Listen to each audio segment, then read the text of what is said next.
I thought it was a good dress rehearsal, to get all the new guys in front of a Viejas crowd. And even though it was not sold out, it was loud. And we have great fans. And so I hope they got an early look at our new Aztecs. We played in stretches pretty well. But it's a coach's job to make sure you play more consistently for 40 minutes. And I want to see more consistent play. On the plus side, we had 24 turnovers at UCLA, down to 14 today, which is an improvement. We shot a high percentage again, which is good. These guys they're fun to watch. We're going to be good.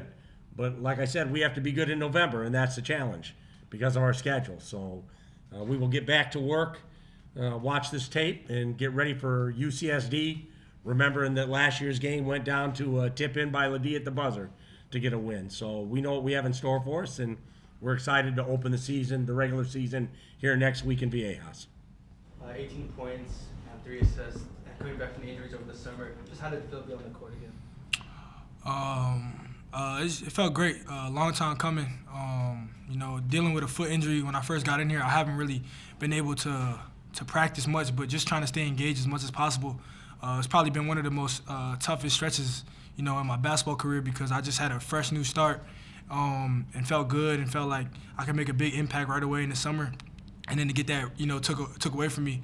But I just got to give thanks to God and then, secondly, to my teammates, the coaches, for still believing in me. You never know in this NIL era, like, coach could have went and got somebody else, especially with foot injuries, you never really know, how it could go. In my case, I had a stress fracture, so who knows when it could have healed. And I got to give a big shout-out to Serge for getting me back just in time, and ultimately God and the coaches and my teammates for still believing in me. Nick, did you expect the kind of performance you had tonight? So efficient. I say I first got out there last week. We had a scrimmage, and I kind of felt like, when you're coming back from injury, it's like you just taking layers and layers. Like you sit out, you build all, it's like you go to the gym and you might get, and you just trying to just shave layers off every single day. So today I really didn't know what was to come. I just wanted to take, any opportunity that was given to me, and thankfully they all went down. And like I said, just my coaches and my teammates finding me and putting me in position to be successful. Coach, you said yesterday that Nick was the guy you really wanted to see. You've seen all these other guys since July. You hadn't seen him. What did you see in him? Just what I thought I was going to get when he came here. Guy that knows how to play, that's dangerous offensively, both penetrating and shooting the three, and a good teammate. So Nick is a good player, and I just think as he continues to work himself back into game shape and game rhythm, we'll see even a better version of what he was tonight. You obviously had a year where you didn't play a whole bunch. You're starting here tonight. What was that year like for you? And then, kind of pushing into this year. For me, that year was a learning process. So I took a lot of time to really evaluate what I want to do and who I wanted to be. So just with that, I just coming out every day and working as hard as I can. That was really what I took from that year. So I'm going to continue to do that night in, night out. BJ, is this where you see your game going? You had several steals and just continue to be an all-around player and improve on your game now? I would say this is something that's been in my game. Just kind of, playing the right way, bringing energy on both sides. So that's always something I just prided myself on. BJ, you just said you decided who you wanted to be. Who was it? Me. So just, just really realizing where I needed to improve. That's another thing I would say. Just realizing at this level, it's a different game. So being able to study it and watch it day in and day out only paid benefit to me. Judge, what have you seen from the perimeter defensively? Obviously, you lose two guys that were really good on that end. It seems like you have another active, energetic group defensively on the perimeter. Yeah, well, we take pride in our defense, and we work at it every day. It's what we rely on, and these guys are good students because they've learned their lessons. Watching a Lamont and a Darion and the guys that came before them, picking up things from them and then put them to use when it was their turn, and it's their turn now.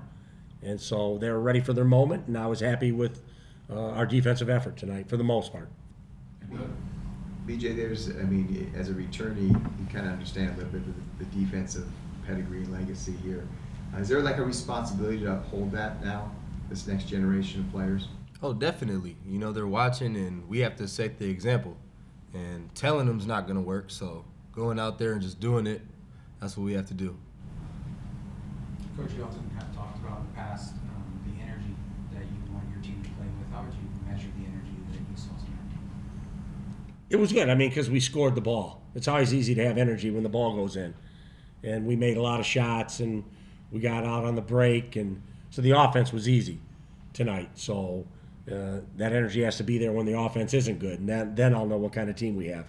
And I saw that some at UCLA where we had 24 turnovers and still had the grit in us to find a way to win. So I know this team is gritty. Now I just have to help it be more efficient. Coach, you talk about Magoon a little bit. I mean, it looked like he had times out there where he really struggled, looked a little lost, and then you look at the box score, he's got 7 points, 4 rebounds, and 4 blocks. Yeah. I mean, I think these guys, it's their first real game action as a redshirt freshman or Taj and Farrow, and, I think they get tired. I could see the fatigue, and then you get out of a stance, you start standing straight up and down, and guys drive you, and these are all just lessons to be learned in these exhibitions and scrimmages, and that's why we're playing them. If he was a 2 or 3 year starter, then I thought we'd see a better version. But for a freshman in his first action in front of a Viejas crowd, I thought he did a decent job. But obviously, room to grow. How do you approach a guy like him? I mean, he obviously has enormous upside at 7 feet with the skill set he has.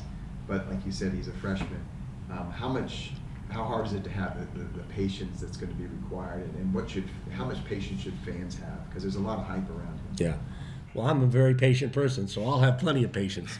So he's just got to be, like I said, Magoon, when you're on the perimeter, you have to be 6'6", and then when you're at the rim, you can be 7 foot.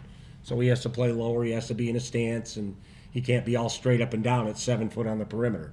But this is a team, they really drive. They got, they're undersized, so they don't have traditional foremen that we're probably going to see a lot that are bigger and maybe more rugged. And I think that might serve him better than I've got him out there guarding guards tonight. That's hard for any 7-footer to do, but he's got to do it. If that's what the job is, that's what he has to do. For Nick and BJ, can you speak to the challenge of scoring on him or knowing his presence around the hoop, just with his length and athleticism? Well, when you practice with guys every day, you start picking up on their tendencies, knowing their moves and stuff. So sometimes he catches us. Most of the times we get him. So it's a good battle though to have to go against that every day in practice. Like I said, it only benefits us. And I say for myself, just coming back in that scrimmage, I think he blocked 2 of my shots. So just not being out there every day, you got to adjust when you have that much length on the floor. And I mean, you see it tonight, 4 blocks. He'll probably have a lot more. So. And Nick, for you and your history, what's it like playing in the San Diego State uniform, down, seeing an Aztec logo? Yeah, it's funny. I mean, I was talking to Coach Les before the game, and I was like, if my coach didn't leave FAU the year we lost to San Diego State, I probably would never be here. So just to have that year in between and everything work out how it worked out, it was kind of perfect timing. So we were just laughing about that, and it's pretty funny. I mean, I never would have thought I'd be in this position or on this team with these guys and these coaches, but life works in funny ways. Dutch, how do you think you did? Obviously, they run a lot of the similar stuff that you're going to see with UCSD. How do you think you handle that, and how much will that film you think help now that you've seen it? Yeah, I mean, they're going to be very similar in the offense they run. And so UCSD will run it probably with a level higher athlete. And so we'll see if we can guard it when we're playing against better personnel. That's nothing against San Marcos, but UCSD is a Division I program with 13 scholarship players that do a good job of recruiting and developing. So it'll be similar offense, but probably against a better group of talented players. This program usually has seniors that have been in the program heavy 2, 3, 4 years. Now you got 8 new players, got to replace all 5 starters. How is this year a different challenge than what you faced in the past year? We have talent. It's just, gaining experience. The only way to gain experience is to play. So hopefully we can learn lessons and win.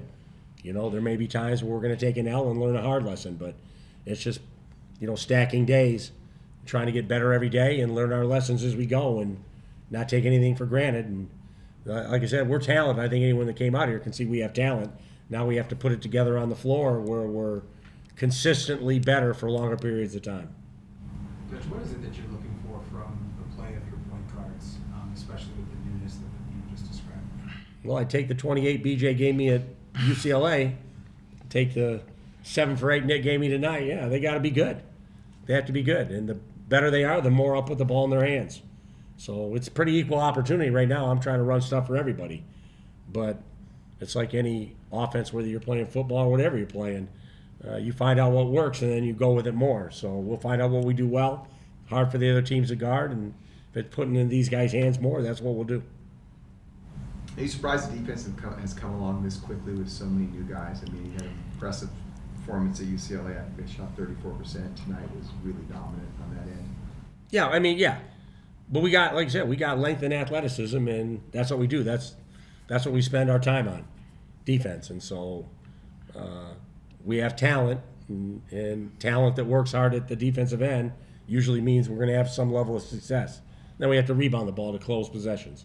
So we're working on all those things every day.